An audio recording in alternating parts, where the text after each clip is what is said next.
What's happening, guys? It is Tuesday, the end of a work day, and I am headed home. I know I've talked a little bit about this subject before, and I'm gonna talk about it again from a business standpoint, and I really want you guys to think about this. You got customers that come into your shop all the time, and you got certain customers who think it's okay to bring their own parts to your shop because they think they're going to save a buck or three. I get it. Times are tough everywhere. Everybody wants to save money. But here's the thing. You can go ahead and say, sure, I'll go ahead and let you bring in your parts, and you're only going to make the money on the labor now. Wouldn't you want to, make the money on the parts too? I mean, it's a no-brainer. You're getting money from two different directions, right? Why would you allow this madness to continue? You don't go to the bar with a bottle of bourbon in hand and say, here, pour me this. No, you take what they serve you, right? Same with like going to breakfast in the morning before you go to work. You don't carry a couple eggs into the restaurant, do you? No. You get what they put in front of you. So where did it become acceptable for customers to come in and have you put on parts that they're not buying through you? All right. Let's look at we'll look at $100 part. Okay, it costs you $100. You mark it up 30%. That 30% now makes the part $130. You made $30 off of really nothing. I mean, making a quick phone call or placing an order online, to your local, supplier, or just getting off of your ass and going to the back of your shop and into your parts department and grabbing the stupid thing. All right. If you marked everything up 30%, even 20%, you're making a good sum of money just off of the parts, not including the labor. But if you started just giving away that extra 20%, how many thousands of dollars per week are you losing because, you let these people continue to dictate how things are going to be? This is your business, guys. You need to take that thing by the reins and run with it.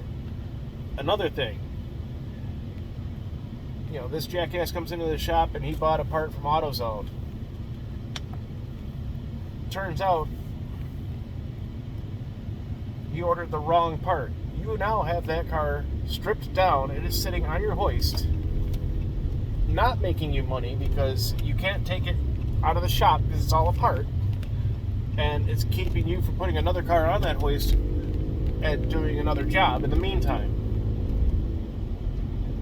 This happens a lot. So now you're costing yourself 20% or 30% over the parts on the next job, plus you're costing yourself the time on the next job because you've got this car just hanging there. And what if they didn't order it from AutoZone? What if they ordered it from, rockauto.com or Parts Geek or something like that? Now you got to wait for them to ship it back and then order another one and have that shipped to them and then have them towed it back down to you.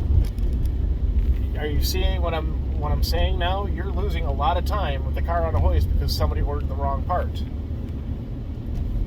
Now, what if, I ordered these parts because I have a noise.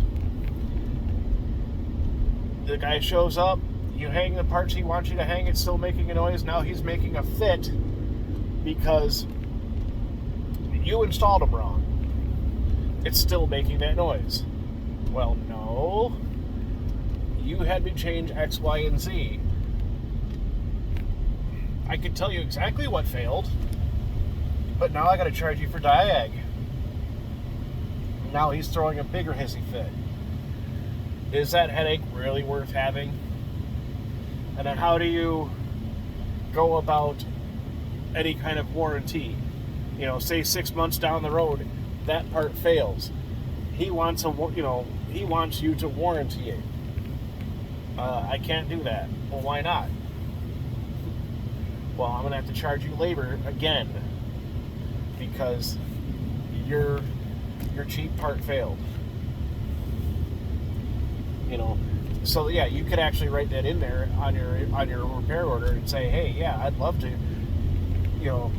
cover a warranty, but you're gonna have to pay the labor.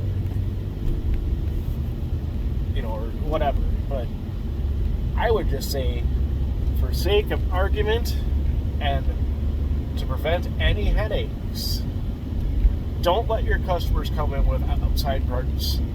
I don't care if they're junkyard parts or parts from, even if it's the same freaking vendor you deal with. You order your own parts. That's it. Don't let them do the legwork for you. They're not doing you any favors. I don't care if they're wearing a red, white, and blue hat and they say, oh man, I love America and small business. I'm supporting a small business by coming to you instead of the dealership. How are they supporting you if they're cutting into your bottom line by going to a different vendor? Does that make sense? We're here, at the end of the day, we are here for ourselves, our technicians, our families, and their families. Okay? Hard to keep the lights on when people are undercutting you left and right. The last I knew, you ran a business and not a charity.